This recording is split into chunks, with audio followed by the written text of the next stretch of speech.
Boxing great Mohammed Ali ఇక లేరు. తన కెరీర్లో ఎందరో యోధులను మట్టి కనిపించిన అలీ మృత్యుతో పోరాడుతూ తుది శ్వాస విడిచారు. శ్వాసకోశ సంబంధిత సమస్యతో ఎరిజోనా ఆసుపత్రిలో చికిత్స పొందుతూ మృతి చెందారు. దీంతో మహమ్మద్ అలీ మృతికి పలువురు సానుభూతి తెలిపారు.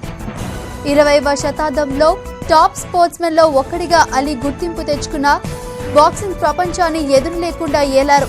అభిమానులతో ది గ్రేటెస్ట్ గా పిలుచుకునే అలీ 1981లో రిటైర్ అయ్యారు.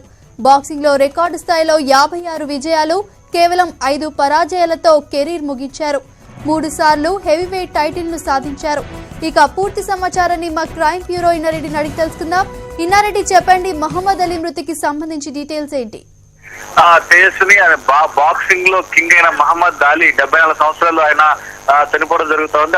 అంటే ఈయన మృత్యుతో పోరాడుతూ తుదిశ్వాస విడిచారు. అయితే శ్వాసకోశ సమస్యతో ఫినిక్స్ ఏరియాలో చికిత్స పొందుతూ చనిపోవడం చెప్పేసి మన సమాచారం అందుతా ఉంది. అయితే అంటే అప్పటికే వ్యాధి తీవ్రతరం కావడంతో కొన్ని గంటల ముందే ఆలీ బ్రతికే అవకాశాలు తక్కువ అని చెప్పడంతో వెంటనే కుటుంబ సభ్యులు అంత్యక్రియలు ఏర్పాటు చేసుకున్నారు. అయితే 20వ శతాబ్దంలో టాప్ స్పోర్ట్స్ మెన్ గా ఆలీకు చాలా గుర్తింపు ఉంది.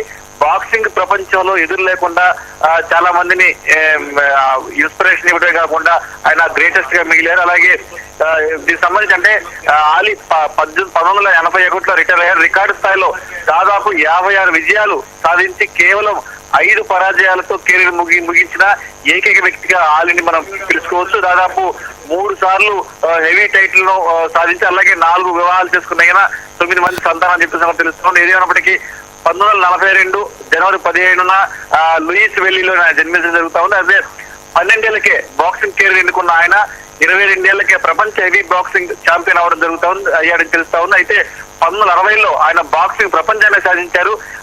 దీనికి సంబంధించి అంటే వియత్నాంపై అమెరికా యుద్ధాన్ని నిరసనగా ఆయన ఇస్లాం మతం స్వీకరించి దాదాపు 3 దశాబ్దాలుగా ఆయన బాక్సింగ్ ప్రపంచాన్ని ఏలినట్టు చెప్తా ఉంది. ఏదైనప్పటికీ ఆయన మరణం స్పోర్ట్స్ ప్రపంచానికి తీరిన నోటుగా చెప్తున్నారు Tejaswini. Okay, thank you Inna Reddy.